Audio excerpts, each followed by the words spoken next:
Saturne Nîmes. Plus radin, plus malin. Vous présente Miroir des Sports.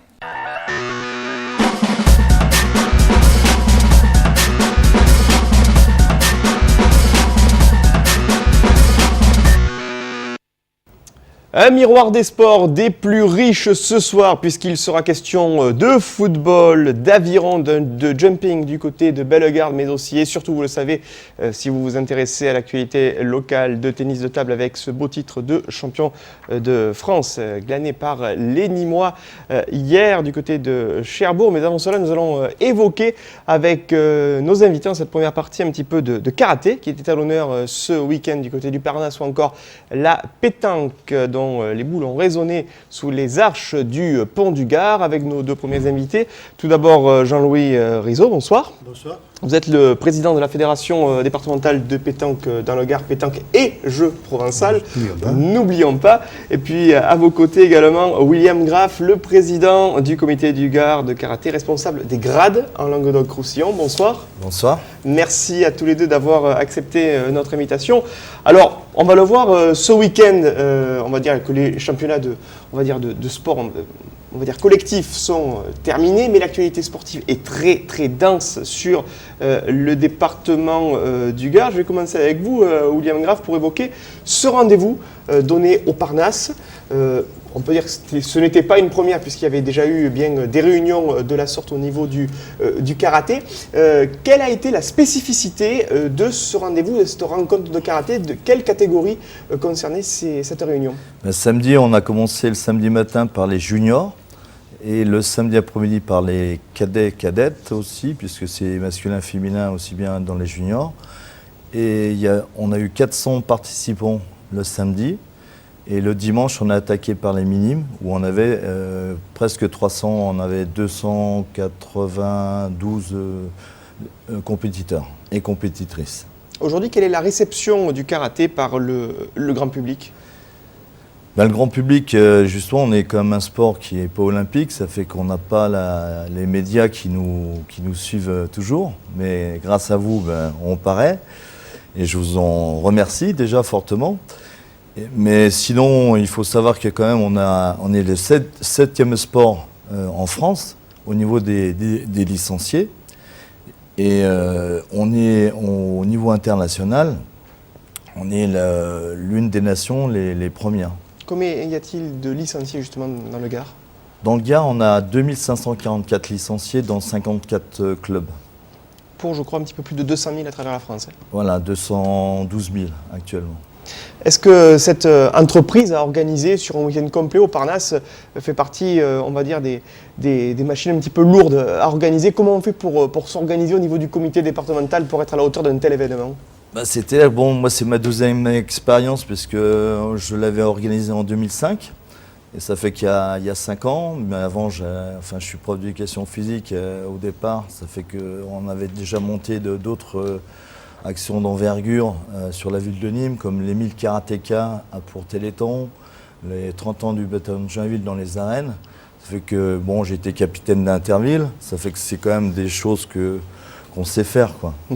Alors justement en 2005, la précédente réunion avait connu un grand succès, même si c'était sur un week-end de feria et qu'il y avait la fameuse histoire du lundi de Pentecôte qui était travaillée cette année-là. Est-ce que le profil du public a été différent justement par rapport à l'édition de 2005? Cette année, on est passé après la feria. Alors ça fait qu'on n'a pas été très bien relié au niveau communication. En plus, il y a eu la journée de grève jeudi, où France Bleu devait nous passer des spots et finalement, c'est comme ça. Les aléas du calendrier et de l'actualité. On va revenir en image, William Graff, un petit peu sur les différentes épreuves qui se sont déroulées ce week-end. On va les commenter ensemble pour dire un petit peu, expliquer à nos téléspectateurs, on voit ici des remises de médailles, des récompenses. Comment se sont structurées les différentes catégories par rapport au week-end complet? Là, c'est-à-dire que par rapport à un championnat de France, au lieu d'avoir 6 catégories, on les regroupe en 3. C'est-à-dire que ça permet de faire évoluer. Il faut savoir que aussi, le secrétaire général de la fédération était descendu parce que le président était parti en mission humanitaire avec la secrétaire d'État Ramayad avec Jean-Luc Rouget. Il faisait partie des 7 qui sont partis en délégation ce week-end dernier. Mais il y avait 5 membres du comité directeur, 3 entraîneurs nationaux, des jeunes justement, pour préparer la future équipe cadet junior pour l'an prochain. Alors qu'on voit ici ces images, des jeunes qui sont bien protégés. Voilà. Là à droite, je crois que c'est notre Nîmois là, qui était déjà champion de France et qui va gagner la Coupe de France minime. Et Erguillou Adzine. On voit ici en casque bleu. Voilà, casque bleu. Une petite explication technique pour celles et ceux qui ne seraient pas des adeptes, en tout cas qui ne connaîtraient pas bien le karaté, avec le juge que l'on voit de dos ici, son rôle. Celui qui est debout, il ne donne que les pénalités. Et pour que les coups soient marqués, il y a 3 autres juges. Et il faut 2 bleus ou 2 rouges, ou 3 bleus ou 3 rouges pour marquer les points. Mais si à un moment il n'y a qu'un bleu, qu'un rouge, c'est annulé. D'accord, on voit en tout cas beaucoup d'implications de la part de tous ces jeunes qui étaient présents ce week-end au Parnasse.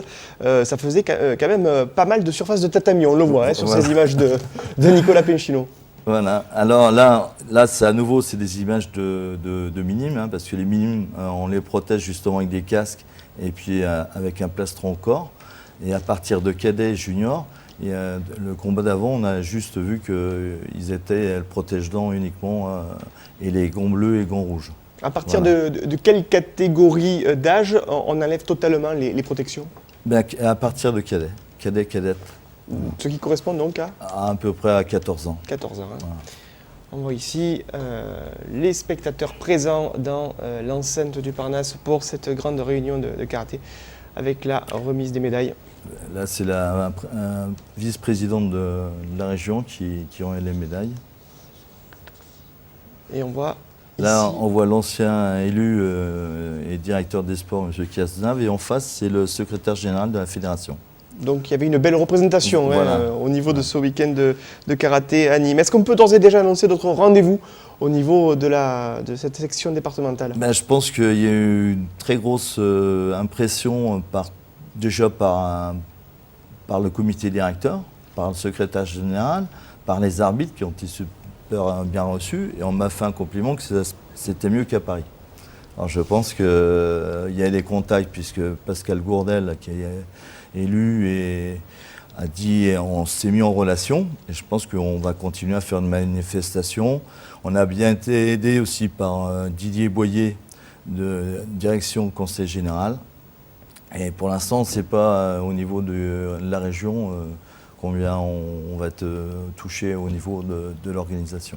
Bon, en tout cas, félicitations pour ce beau week-end de sport au Parnasse et cette compétition qui a mélangé un public à la fois curieux et puis de jeunes karatékas en herbe. Il faut savoir que Nadir Benaïssa, qui a tiré hier en Pologne, a remporté l'Open international du mois de Paris, au mois de janvier, et part au championnat du monde là au mois de novembre. Est-ce qu'on peut parler véritablement justement, lorsqu'on voit cette projection nationale, d'une école française du karaté, d'une marque particulière? Oui, parce qu'on a structuré la France et les équipes. Il y a des pôles France, il y en a un à Montpellier, il y en a un à Talence, à Bordeaux, il y en a un à Paris. Ça fait qu'on a coupé la France en 3 régions et on fait des regroupements d'élite. Et justement, on fait la différence entre un championnat et un championnat d'élite. Et derrière, les Coupes de France servent à construire à nouveau en amont les futures équipes de France. En tout cas, on sera toujours très attentif sur Télémiroir justement aux activités de ce comité départemental de karaté, aux différentes activités que vous proposez. Mais avant cela et avant d'évoquer un petit peu de pétanque, je l'ai dit en ouverture de cette émission sous les arches du Pont du Gard, on va revenir sur notre temps fort de ce week-end sportif dans le Gard avec un autre type de réunion. C'était sur les bords du Rhône à Beaucaire avec un club particulièrement actif en matière d'aviron. Les images sont signées Nicolas Penchino et le sujet et le commentaire signé Olivier Michel.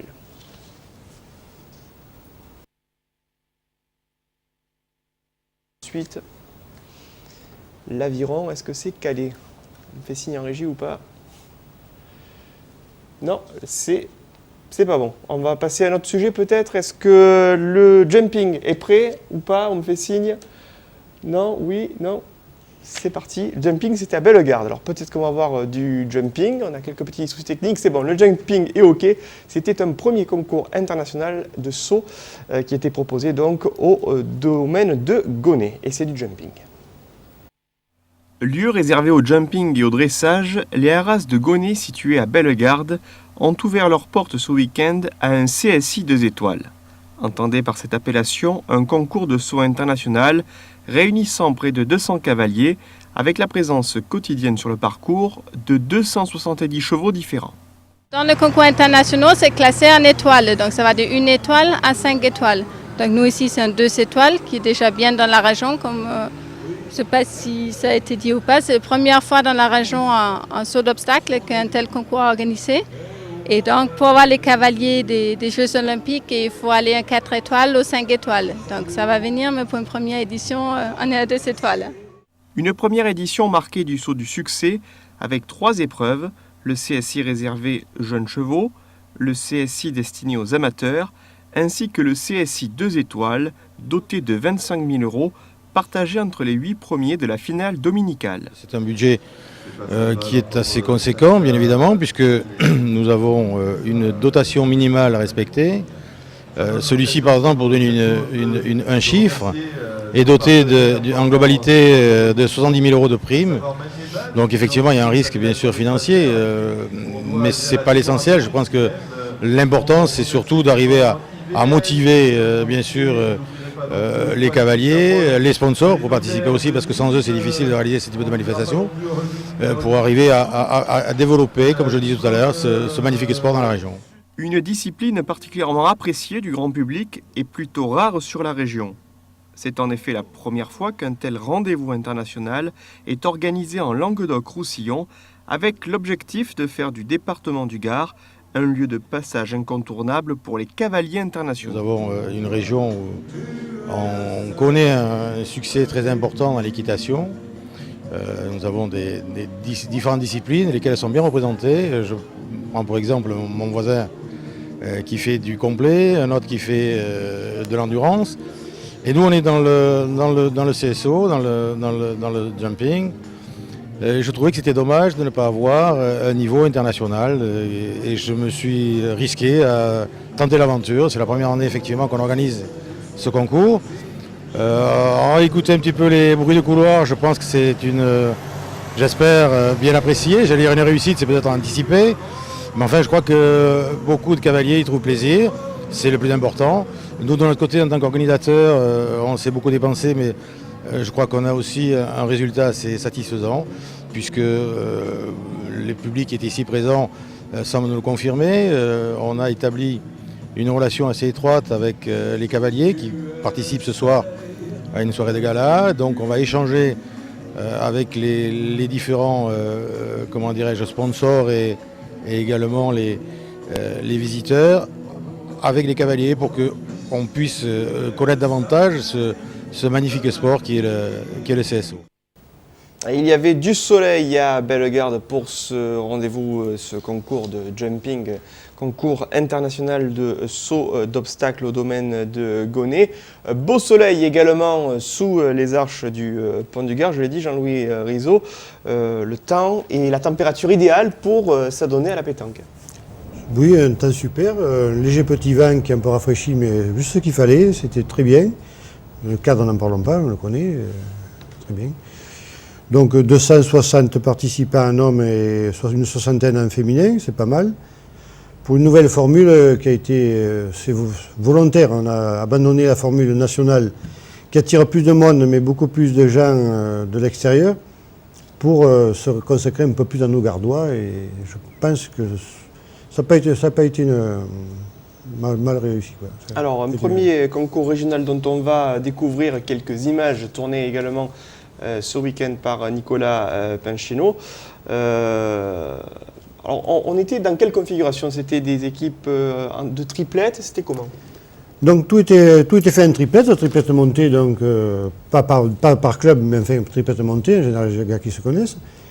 puisque ceux qui sont arrivés au bout, en général, c'est des gars qui jouent souvent ensemble. Il y avait les champions de France en titre qui étaient en féminin également, et puis les champions de Ligue qui ont perdu en finale. Des champions également de France et du Gard qui étaient sur place en féminin et en masculin.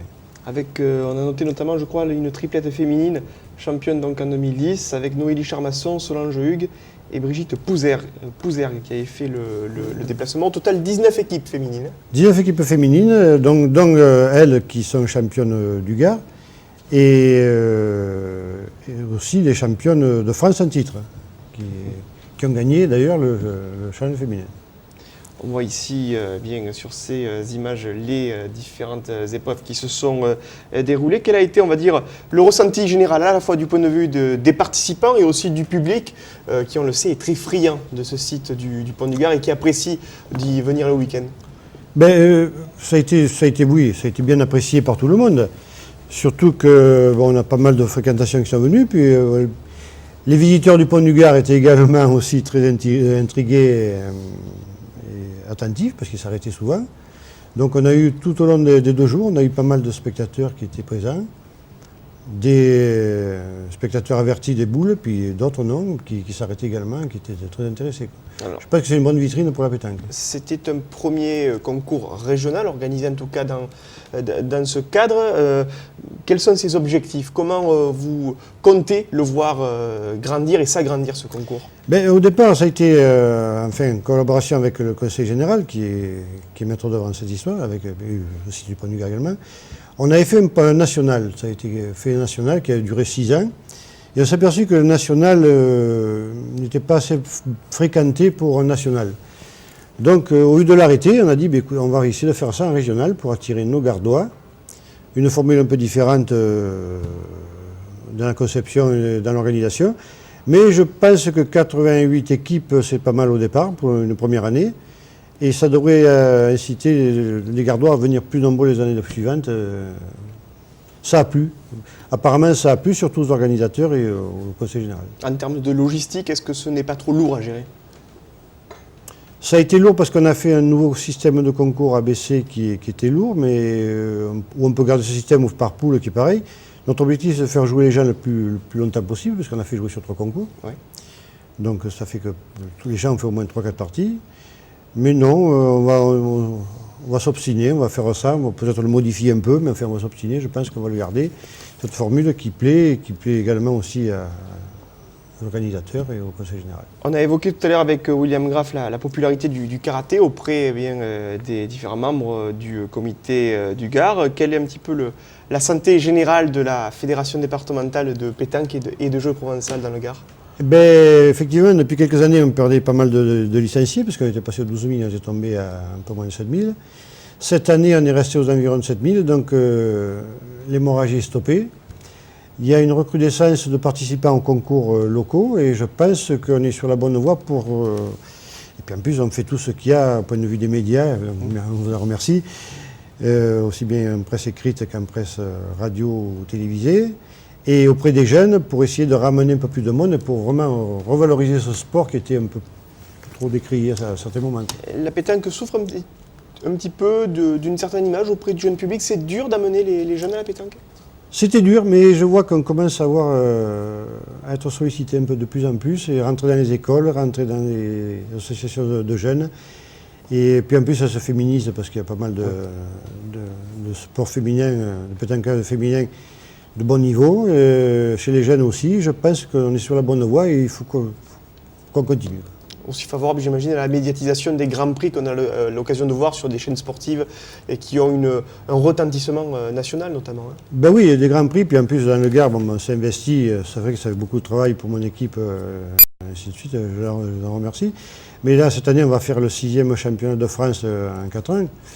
Et qui va se dérouler à Beaucaire donc avec les jeunes. Donc on va attirer plus de 5000 personnes par jour pendant 4 jours, du 19 au 20 août. Et là, c'est énorme, mais il le fallait pour l'image de marque de la pétanque, surtout dans le Midi et dans le Gard. On est content de ça. Et on voit ici, ces images qui ont été tournées ce week-end par Nicolas Penchino au Pont du Gard, avec ce premier concours régional qui a donc succédé au 6e national. Voilà. Les images de ce week-end, c'était sur le site du Pont du Gard. Merci William Graff, merci Jean-Louis Rizot d'avoir été avec nous ce soir. Dans la deuxième partie de Miroir des Sports, nous allons évoquer donc de l'aviron à Beaucaire. Le sujet est bel et bien prêt. Puis ensuite, on reviendra sur la préparation de la finale de la Coupe Gare Lozère, mais également sur le tournoi des vétérans du Nîmes Olympique. C'était ce week-end à Nîmes. Tout cela, c'est après une courte page de publicité.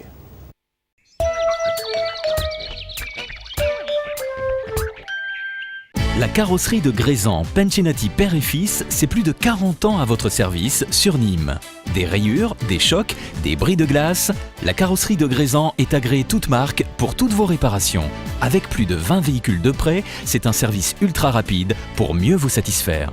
La carrosserie de Grézan, c'est sur le périphérique à Nîmes, boulevard Salvador Allende, direction Avignon. Un pépin de carrosserie ou de bris de glace, c'est à la carrosserie de Grézan que tout se répare. Les Indiennes de Nîmes Mistral, la marque authentique de la Camargue. Vêtements déco tradition, venez découvrir les nouvelles collections en magasin ou sur le site internet www.lesindiennesdenîmes.fr. Chemise, blouson, veste, jupe, pantalon, à chacun son style. Les Indiennes de Nîmes Mistral, ce sont 7 boutiques et une marque au cœur de la Camargue.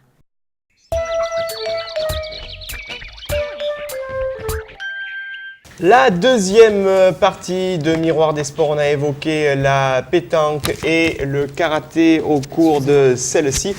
Nous allons revenir un petit peu sur l'actualité du week-end à Beaucaire avec, on l'a dit tout à l'heure, pendant la pause image dédiée au jumping de Bellegarde, avec cette grande réunion d'aviron qui était proposée sur les bords du Rhône. Et on sait le club beaucairois particulièrement actif en matière notamment de différentes compétitions d'aviron, notamment en matière de skiff. Je vous propose donc de découvrir ce sujet concocté par Olivier Michel sur des images de Nicolas Pencino.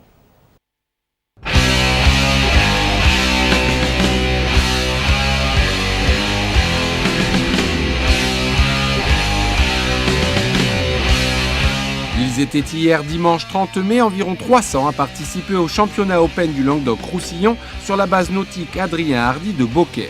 Une compétition toute catégorie qui permet d'effectuer les derniers réglages avant les compétitions de fin de saison et dans laquelle les Beaucairois se sont tout logiquement illustrés à l'image en skiff de Vincent Denis, Céline Duhon ou Julien Housset.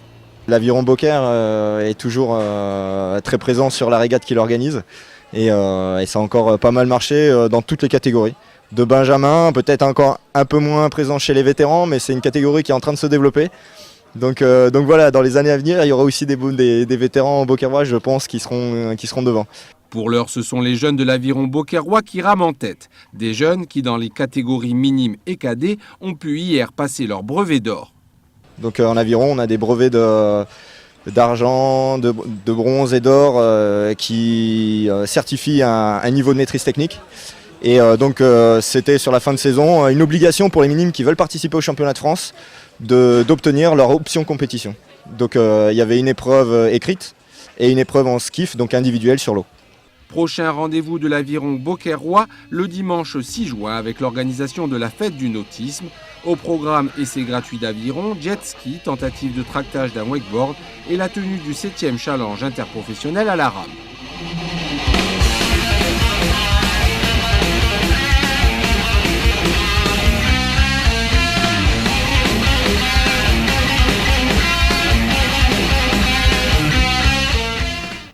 Beaucoup de monde à Beaucaire, au Pont du Gard et à Bellegarde, au week-end des plus sportifs, on le disait en première partie d'émission. Et nous allons enchaîner avec 3 nouveaux invités dans cette émission Miroir des Sports. Deuxième partie est très footballistique avec présence sur ce plateau le président du district Gare Lozère de football, Francis Enjolras. Bonsoir. Bonsoir. À vos côtés, nous avons un arbitre qui va être sous les feux de l'actualité, qui l'est déjà, mais en tout cas qu'on va retrouver dans l'élite du football professionnel français. Il s'agit de Nicolas Rainville. Bonsoir. Et puis à vos côtés, Claude Bouillet, le président de la commission des arbitres du district. Bonsoir. Bonsoir. Merci messieurs d'avoir accepté notre invitation dans cette émission. Alors on le sait, on est dans une période un petit peu d'intersaison. Les championnats se sont achevés, en tout cas ce week-end. C'était la dernière journée de CFA2, championnat qui concerne notamment la réserve du Nîmes Olympique. On va le voir, la réserve se maintient dans ce groupe de CFA2 dans un championnat qui a été très indécis, on le sait. La réserve notamment de l'Olympique de Marseille a été rétrogradée en division d'honneur. On aura l'occasion de revenir tout à l'heure sur ces résultats. Mais cette période d'intersaison est également synonyme de préparation de la saison à venir. Et on peut affirmer, Francis Enjolras, qu'on peut être fier de l'arbitrage gardois qui officie avec beaucoup de rigueur et d'exemplarité sur les terrains de football. Absolument, absolument. Parce que vous savez, on a une école d'arbitrage qui a été créée en 89, puisqu'à l'époque on avait fait un constat avec le comité de direction où on n'avait pratiquement aucun arbitre classé au titre fédéral. Et partant de là, donc, on a tiré les leçons en disant on va créer une école. Et on avait la chance d'avoir un arbitre international en activité, Claude Bouillet, qui lui a arrêté sa carrière professionnelle, qui a pris en main les destinées. Et c'est comme ça qu'on a amené deux garçons en Ligue 1. Philippe Malige, d'abord, qui fait partie du district Arlosière, qui a commencé à 14 ans. Et ensuite Nicolas Réville, qui est le second. Il y en a eu même un troisième, aujourd'hui on peut le dire, qui était Gérald Grégoire, mais qui est cadre d'école. Il a, par son niveau de profession abandonné, il est en Ligue 2. Sinon, durant l'école, on aurait fait 3 arbitres de Ligue 1. C'est vraiment un réel succès et je félicite, je dis bien, l'école d'arbitrage et surtout les candidats qui ont travaillé. Parce que pour arriver à ce niveau-là, croyez-moi, il faut travailler, c'est ardu. Il faut travailler dur. Alors, Claude Bouillet, on a parlé de la création de cette école il y a maintenant un petit peu plus de 20 ans de cela. Oui. Comment on démarre une telle aventure et un tel type de formation lorsqu'on sait à quel point il est difficile aujourd'hui d'être arbitre de football? Bien, je crois d'abord qu'il faut avoir la passion du football, la passion de l'arbitrage. Et puis, comme disait le président tout de suite, il faut savoir amener les arbitres petit à petit, disons, à arriver à un certain niveau d'arbitrage. Bon, la passion, je crois que c'est le thème principal. Et après, il faut avoir une école qui soit adaptée aussi en fonction des écoles, en fonction de tout ce que l'on peut, l'environnement, et en fonction aussi du district, parce que nous avons une école d'arbitrage, mais qui est divisée en plusieurs secteurs. Un secteur sur Alès, un secteur sur Bagnoles, puis un secteur de Nîmes. Donc là, je crois qu'on a parfaitement réussi notre objectif. Tout à l'heure, le président Enjolras parlait de Philippe Malige, de l'exemple de Philippe Malige, qu'on a vu notamment au sifflet très récemment lors de la dernière journée à Avignon pour la montée en Ligue 1 de l'ACR L'Avignon face à Clermont Foot. Ça fait partie des matchs compliqués à diriger. Quel regard personnel vous portez sur l'évolution de notre invité Nicolas Réville? Moi, de toute façon, je suis très fier de lui, parce qu'il sort de notre école d'arbitrage, donc ça veut dire que pour moi, c'est une grande satisfaction, puisqu'il continue, il est la continuité même de tout ce que nous avons préparé pour nous, et j'espère qu'il arrivera à ce niveau aussi, très rapidement, au niveau international. Je souhaite, puisqu'il a l'âge, s'il n'a pas terminé là, il a un nouveau palier. Je dirais un challenge nouveau, c'est l'international. Et ça, il faut qu'il y arrive, il le sait d'ailleurs. Voilà. Nicolas Réville, pour devenir international, quel est justement ce palier à passer? Tout simplement, si j'ose dire. Non, nous sommes une vingtaine d'arbitres qui officient tous les week-ends en Ligue 1. Alors, difficile pour moi maintenant de parler de la Ligue 1 parce que je vais la découvrir au fur et à mesure. Mais simplement, nous sommes sujets à des classements comme les équipes. Et suite à des observations chaque match, un classement est établi entre arbitres. Pour avoir le titre d'arbitre international, il faut terminer dans les 10 premières places du classement. Donc dans les 10 premières places sur 22-23 arbitres en activité en Ligue 1. Chose qui est assez compliquée à faire. Mais le président me met suffisamment la pression au jour le jour depuis une quinzaine de jours pour essayer de relever le défi. Pas à court terme bien sûr, mais on va essayer de se plonger sur un travail sur du 2-3 ans forcément pour essayer de bien s'intégrer dans un premier temps en Ligue 1. On imagine qu'il y a une remise en question qui est permanente justement lorsqu'on est arbitre et qu'on passe les paliers, que de Ligue 2 ensuite on passe à Ligue 1 et que les exigences sont sans cesse croissantes. Elles sont croissantes, oui. Pour la remise en question, on est considéré comme étant, je dirais entre guillemets, des sportifs de haut niveau. Donc on est obligé au sortir d'un match de faire rapidement le débriefing. Alors on essaie de ne pas le faire à chaud, mais on est suffisamment encadré pour ça. On essaie de se faire une petite équipe comme les joueurs de football, avec nos moyens. Donc on a un staff médical, on a un préparateur physique. En l'occurrence, moi je travaille beaucoup avec Lionel Rochette qui travaille au district Gare-Lozère. Et c'est vrai qu'avec un support vidéo, avec des mentors, on arrive suffisamment à travailler la vidéo pour pouvoir un petit peu après régler le détail qui a fait qu'on aurait pu éventuellement se tromper. Est-ce que vous avez aussi des retours sur les notations qui sont effectuées après chaque match par rapport aux critères qui sont demandés pour être, on va dire, l'un des meilleurs arbitres de Alors du les championnat? notations, dans le domaine des notations, des observateurs, Claude évolue en Ligue 1 puisqu'il est observateur des arbitres de Ligue 1. Ils sont un petit panaché de 13 membres, 12 membres. Maintenant, c'est un système assez opaque, puisque suivant les divisions, on peut savoir au jour le jour un petit peu notre notation et pouvoir éventuellement élaborer un classement potentiel. Maintenant, nous, cette année, en Ligue 2, ils ont expérimenté un nouveau système, puisque nous étions uniquement observés et non notés. Donc, il n'y avait pas une valeur arithmétique qui détermine un classement, si ce n'est le fait qu'il y ait un groupe d'observateurs qui ont jugé par rapport aux prestations des arbitres un classement définitif. Simplement. Vous dire qu'année prochaine, vous allez évoluer sur les pelouses de Ligue 1. On se prépare comment à une telle épreuve? J'en parlais récemment. Je pense qu'il ne faut pas trop se mettre la pression inutilement. Les pelouses de Ligue 1, je les connais en tant que 4e arbitre. Donc je connais l'entourage, je connais un petit peu comment fonctionnent ces clubs de Ligue 1. Maintenant, c'est vrai que je vais me rendre rapidement compte que je ne rentrerai plus avec le panneau de 4e arbitre, mais avec un sifflet et le ballon du match. Maintenant, non, je pense que c'est inutile de se mettre la pression. Je dirais début juin pour un premier match, le planifier le 7 août. On a suffisamment de stages et de préparation physique, athlétique et du coaching mental maintenant qui a été instauré à la DNA pour pouvoir se préparer en toute sincérité et sérénité. Plus personnellement, est-ce qu'il y a un arbitre qui vous a donné envie justement de prendre le sifflet, que vous admiriez lorsque vous étiez plus jeune et que vous débutiez un petit peu dans Alors moi, j'ai football? débuté un petit peu dans le système de l'arbitrage. C'est une situation un petit peu cocasse, puisque justement, je ne peux pas dire que j'étais pro-arbitre au début, mais je n'aimais pas l'injustice.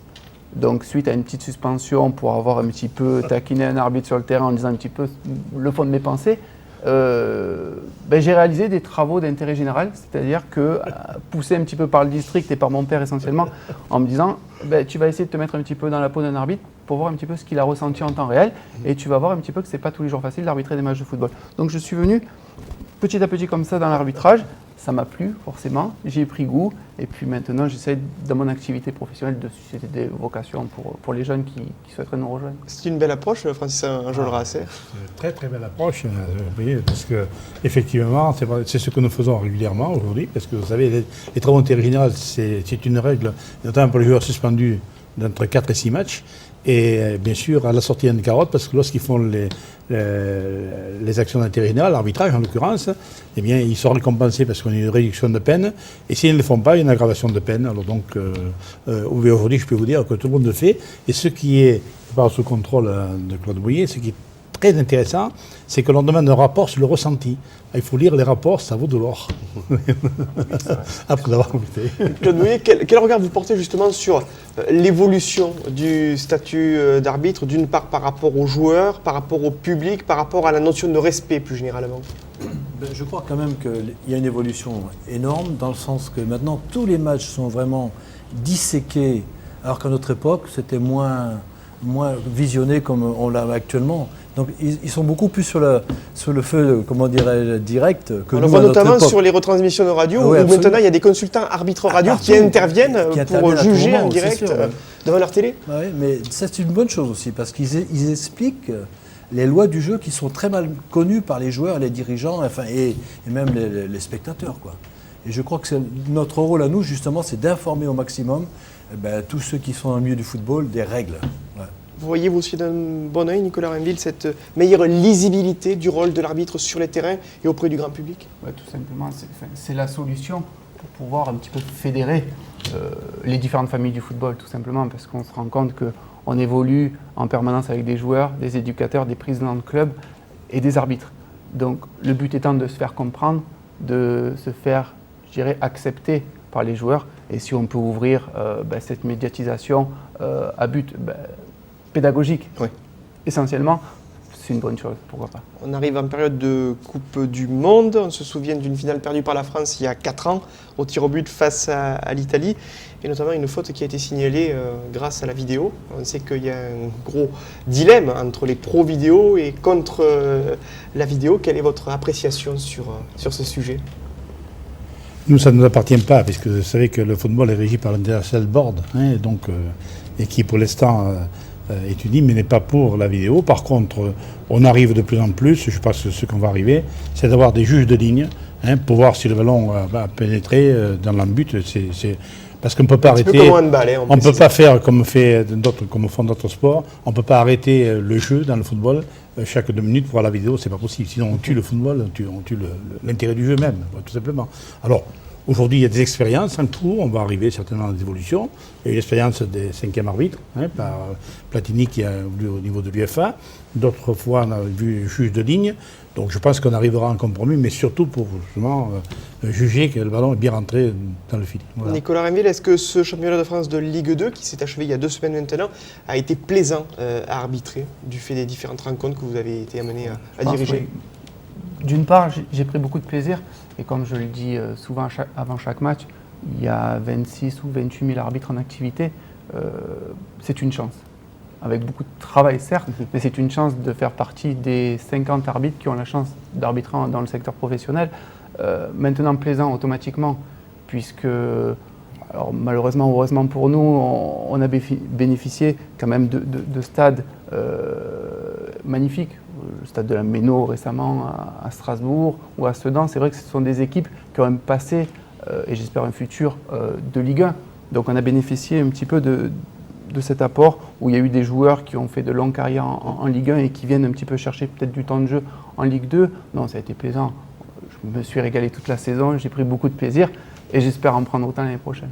Et du plaisir, ils en ont pris ce week-end sur le terrain nîmois, les anciens, les vétérans du Nîmes Olympique pour un sympathique tournoi de football. Nicolas Pincheno était présent. Le sujet est signé Alain Bellon. Le stade Saint-Anislas, route d'Alès, a accueilli le 8e tournoi de foot vétéran. 8 équipes se sont affrontées. Tous ont joué avec des règles un peu particulières, comme la suppression totale des hors-jeux et la rentrée en touche se jouant au pied. Mais pour ces vétérans de football, plaisir de se revoir et ballon rond sont la base de ces rencontres. Mais il fallait quand même donner de sa personne. Alors, on fait des efforts pour ça. Non, mais c'est le but du jeu. Hein. Bon, en vétéran, c'est pas la compétition à tout prix, quoi. On se fait de plaisir. C'est vrai que à partir d'un certain âge, physiquement, on a des problèmes. Mais bon, on met ça derrière notre tête. La finale de ce 8e tournoi des vétérans a été les anciens de Nîmes Olympique contre les copains de Marseille. Cette rencontre s'est terminée avec des tirs au but. Analyse. D'avoir mené 2-0 assez rapidement, on n'a pas joué assez avec notre tête. On savait pour les avoir vu jouer, comment ils jouaient. Avec les 2 grands qu'ils avaient devant, très bon jeu de tête, on savait que ça allait se passer comme ça. Et on n'a pas su s'organiser pour empêcher les partenaires de centrer, quoi. Donc effectivement, après ils sont revenus. Ils ont eu des occasions même d'aggraver le score, mais dans l'ensemble, pour le public, c'était bien. Voilà, 2-2, c'est bien, tir au but, ça a prolongé un petit peu le plaisir et tout ça se termine dans un bon état d'esprit, c'était l'essentiel.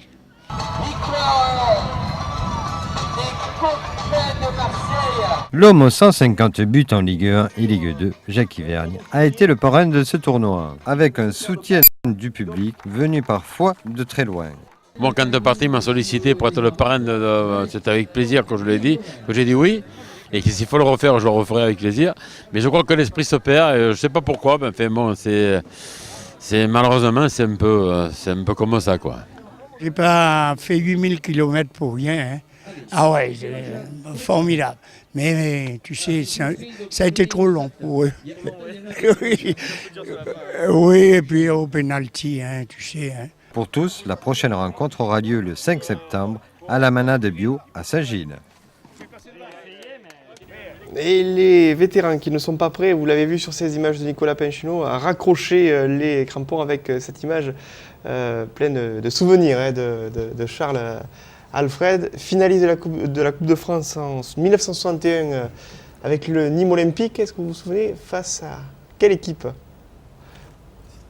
Non, je ne me rappelle pas l'équipe. Pourtant, j'étais dirigeant. C'était Sedan. Sedan, Pour ouais, hélas, une défaite 3-1, c'était sur la pelouse de Colombes. Victoire 3-1 de Sedan face au Nîmes Olympique. Parmi les autres rendez-vous du district Gare Lozère, ce dimanche 6 juin, à 17h30, la finale de la Coupe Gare Lozère entre USS Pont-du-Gard et la réserve du Nîmes Olympique. Oui, cette finale cette année est une date tardive, puisque d'habitude on la joue avant fin mai, mais on l'a fait pour préserver nos deux clubs, USS Pont-du-Gard qui est en passe, qui jouait la montée, et Nîmes Olympique qui voulait éviter la descente. Donc il fallait à tout prix préserver d'abord le championnat avant la Coupe et terminer par une fête qui sera donc le 6 juin à Aigues-Mortes au stade du Bourgidou, entre Nîmes Olympique et USS Pont-du-Gard.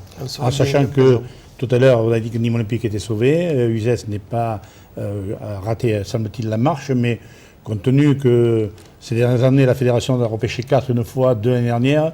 Comme ils sont le premier en première ligne, je pense qu'ils seront bien placés pour accéder, parce qu'ils ont fait une saison extraordinaire. Ils le méritent. Alors justement, on va voir très rapidement les tableaux de ce championnat de France de CFA2 groupe E.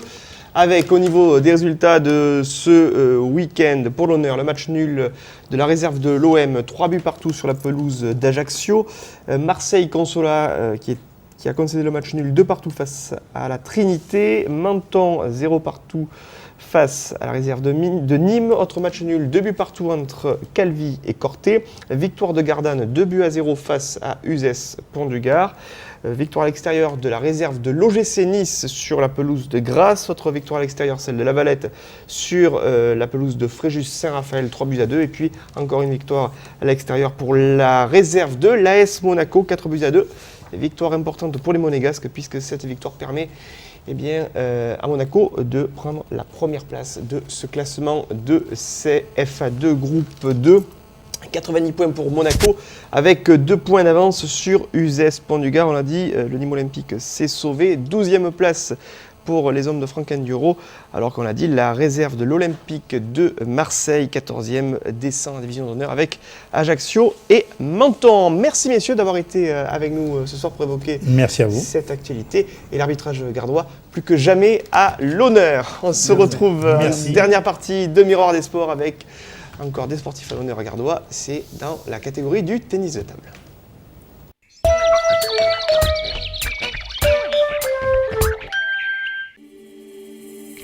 Les Indiennes de Nîmes Mistral. Côté homme, côté femme, masculin direct, 25 boulevard Sergent-Trier à Nîmes. Profitez d'une remise de 10% les jeudis 19 et vendredi 20 mars autour de la nouvelle collection Printemps-été 2009. Masculin direct, ouvert tous les jours, du lundi après-midi au jeudi 19h, vendredi et samedi, non-stop de 10h à 19h.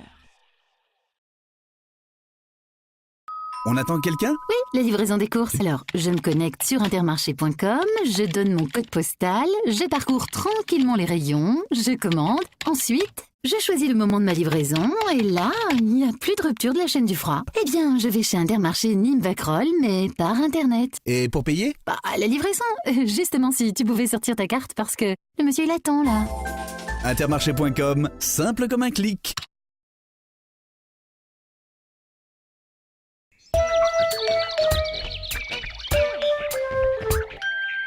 La dernière partie de Miroir des Sports avec des champions de France, ni plus ni moins. Ce sont les dirigeants, entraîneurs et joueurs de la SPC Nîmes. C'est du tennis de table. À cette table, Florian Abuda, bonsoir, vous êtes l'entraîneur de la SPCN. Grégoire Jean, vous êtes joueur, bonsoir. Et puis le président de la SPCN, Lucien Carrier, bonsoir. Bonsoir. Merci messieurs et félicitations. On voit que ce déplacement du côté de Cherbourg a été des plus fructueux plutôt. Fructueux mais très fatigant parce que Cherbourg c'est juste à côté de Nîmes, donc on a beaucoup voyagé, mais enfin les joueurs, dont un qui, Grégoire, nous a fait beaucoup de plaisir, ils nous ont fait beaucoup de plaisir et même l'entraîneur s'est donné à fond. Et comme chaque année, bien entendu, c'est celui qui a participé au play-off le sait, c'est un moment fédérateur pour le club, parce qu'il y a une osmose qui se crée entre les joueurs, la commission technique et les dirigeants. Et c'est vrai qu'on a vécu un grand moment de sport pour notre club. Alors ce déplacement à Cherbourg, voyez bien l'équipe nîmoise être opposée quand même à des équipes les plus respectables en termes de tennis de table, notamment je crois qu'il y avait Rouen, c'est cela. Comment on se prépare à un tel rendez-vous, Florian Abuda? Alors tout d'abord c'est vrai qu'il y avait deux équipes très fortes en face de nous, donc Rouen et Abbeville. Les deux sur le papier nous étaient supérieurs. Mais en fait, on a eu la chance, la réussite d'avoir été invaincus toute la saison et notamment d'avoir battu Rouen, d'avoir déjà créé l'exploit lors de la première phase à Nîmes, dans notre salle. Donc on arrivait tout à fait confiant au play-off. On savait qu'on avait nos chances, quoi. Voilà. Et donc c'est ce qu'on a réussi à faire en battant Rouen dès le samedi après-midi et en enchaînant avec Abbeville le dimanche après-midi. C'est plutôt la meilleure configuration d'arriver justement dans ce rôle de challenger, qui plus est sans avoir perdu une seule fois. Voilà, tout à fait. C'est-à-dire qu'on on était en dessous sur le papier, tout en étant invaincus. Donc on a réussi à leur faire peur et à vaincre. Alors Grégoire Jean, vous avez vécu comment en tant que joueur ce week-end du côté de Cherbourg? Ce sont toujours des moments qui sont énormément intenses, parce qu'il y a, comme disait le président, il y a une osmose qui se crée, il y a énormément de solidarité. Et que ce soit à la table ou sur le banc, d'ailleurs j'ai plus de voix. Hein. Ça a gueulé tout le week-end.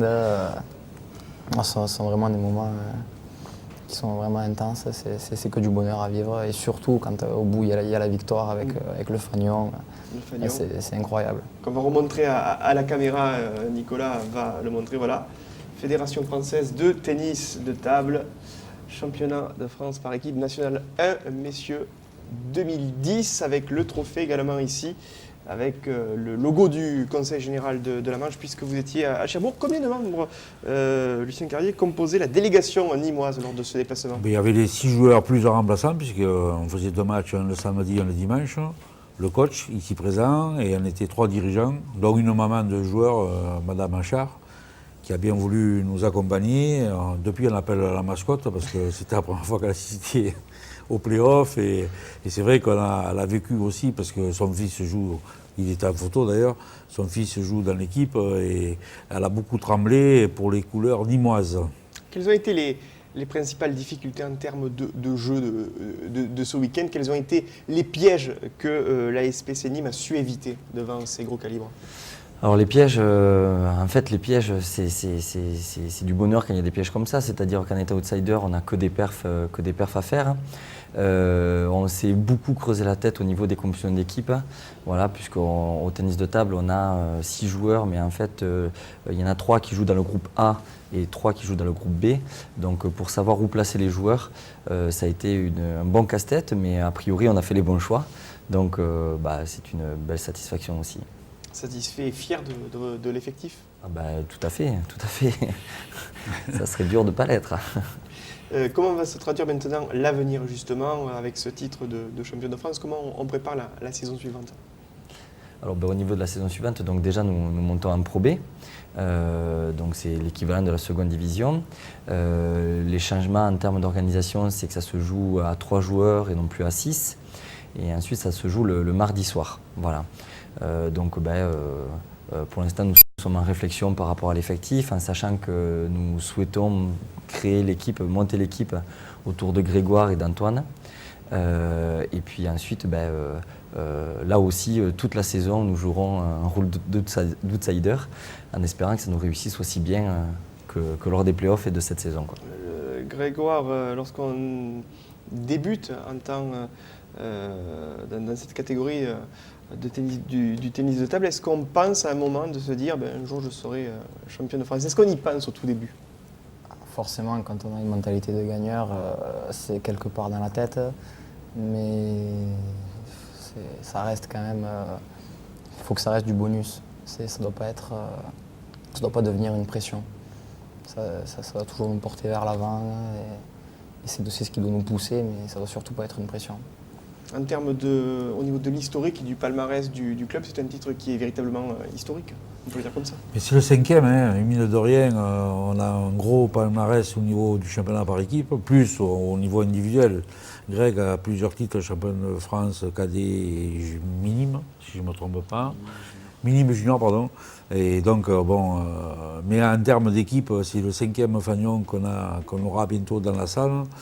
C'est quand même du bon boulot au niveau des techniciens et des dirigeants qui, à longueur de saison, travaillent sur la formation des gamins notamment, et bien aidés, bien entendu, par les 3 collectivités, que sont la ville de Nîmes, le Conseil général et la région. Donc on va essayer de continuer sur cette voie-là, en espérant que d'autres petits fanions comme ça nous fassent passer de très grands moments, des grands week-ends, même si c'est un peu fatigant. Oui, en tout cas, on voit dans vos yeux qu'il y a certes de la fatigue, mais aussi du bonheur. On le voit regarder ces trophées avec beaucoup de bonheur. L'avenir, on l'a dit, ça passe par renforcer encore plus la formation, que le club garde son identité, même s'il continue de gravir les échelons. On a toujours fait ça. Les 4 premiers titres, on a toujours fait ça. On a toujours gardé notre ligne de conduite, c'est-à-dire que, entre guillemets, la solution de facilité, ce serait de prendre des étrangers. Pour le moment, on ne l'a jamais fait au club. Même si on a eu des périodes difficiles pour accéder au-dessus, on fait un peu l'ascenseur. Mais d'un autre côté, je pense que c'est plus valorisant de former des jeunes et de les voir arriver sur un podium de championnat de France par équipe, même si c'est plus difficile, bien entendu. Et bien entendu, les collectivités, au niveau des subventions, ça ne tombe pas du ciel et il y a beaucoup de soucis en ce moment, bien entendu, sur le plan économique. En tout cas, vous faites vos preuves. Tout le monde le sait, mais c'est vrai que c'est notre politique aussi du club. Et puis le tennis de table, il faut le reconnaître aussi, n'a pas les moyens médiatiques que certaines disciplines ont, donc il faut rester raisonnable. Et c'est la raison pour laquelle vous avez bien votre place ici sur Télé Miroir, parce qu'on aime justement mettre à l'honneur toutes les catégories de sport ici. Dans cette émission Miroir des sports, Grégoire, maintenant ça va être un repos bien mérité. Ça serait quoi le programme des semaines à venir? Repos et puis ensuite entraînement, ça se passe comment? L'entraînement, ça je reprendrai quand je reprendrai la saison prochaine, on va dire. On va laisser il y a une petite coupure quand même là qui se planifie. Le bac. Le bac aussi. Voilà, le bac dans 15 jours, 3 semaines, et voilà, et après cet été. Voilà. On va rattaquer cet été. Histoire de rattaquer sur de bonnes bases. On imagine que le retour a été aussi particulièrement fêté. Vous êtes allé à Cherbourg en train, je crois, c'est ça? Non, on avait fait TGV Paris, location de véhicules, Paris-Cherbourg. Hier soir, après le titre, on a mangé dans un petit resto là, à Cherbourg. On est rentré sur Paris pour pas manquer le TGV à 10h20. Donc c'est pour ça qu'on est un peu fatigué. La nuit était un peu courte.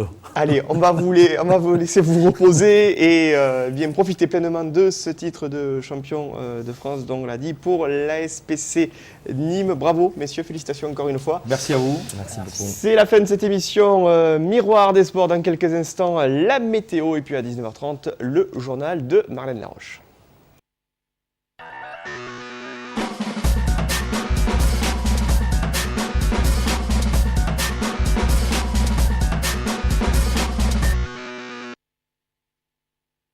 Saturne Nîmes. Plus radin, plus malin. Vous a présenté Miroir des sports.